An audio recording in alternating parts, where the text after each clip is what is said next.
नमस्कार. पुन्हा एकदा नवदृष्टीमध्ये तुम्हा सर्वांचं स्वागत. तुमचे रिप्लाय, मेसेजेस, शेअर, ॲप्रिशिएशनचे कॉल्स, मी योगिता मोकळे तुमच्या सर्वांची आभारी राहील. खूप खूप धन्यवाद. आजचा नवदृष्टीचा विषय आहे मी माझ्याच शोधात.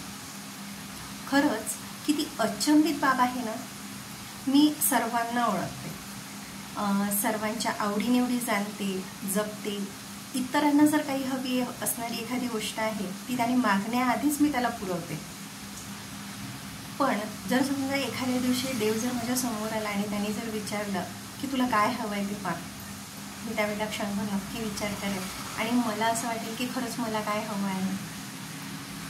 एक्सेप्शन्स ऑलवेज देअर, पण तरीही आपण म्हणजे एखादा जबाबदार व्यक्ती किंवा एखादा मन जपणारा किंवा संबंध जपणारा व्यक्ती हा स्वतःला दुर्लक्षित करून हा इतरांकडे जास्त केंद्रित झालेला दिसून येते किंवा येतो दोन्ही.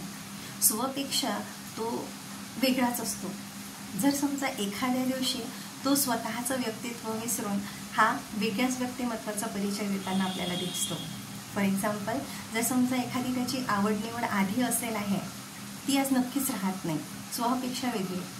एवढंच काय, आज तुम्ही स्वतःलाच एकदा आरशामध्ये जाऊन बघा आणि स्वतःला विचारा, आज जो तुमच्या समोर असलेला व्यक्ती जो आहे काय तो तोच होता का, की तो तोच आहे का. खरंच त्याची पहिलीची आवड खाण्याची किंवा एखाद्या रंगाची किंवा एखाद्या परिधानाची किंवा बोलण्याची खरंच तो आहे का. नाही, नक्कीच तुम्ही या मताशी सहमत असाल. त्याच्यामध्ये तो जगत असताना तो इतरांचा विचार पहिल्यांदा करतो आणि नंतर स्वतःला ठेवतो. पण आज एकदा तरी स्वतःला विचारा की मला काय हवी आहे, मला काय खायचं आहे, मला कुठे जायचं आहे, खरंच माझा आवडता रंग कुठला, मला हा आवडतो का, काय मी इथं गेले पाहिजे का, काय मी हा आनंद लुटला पाहिजे का.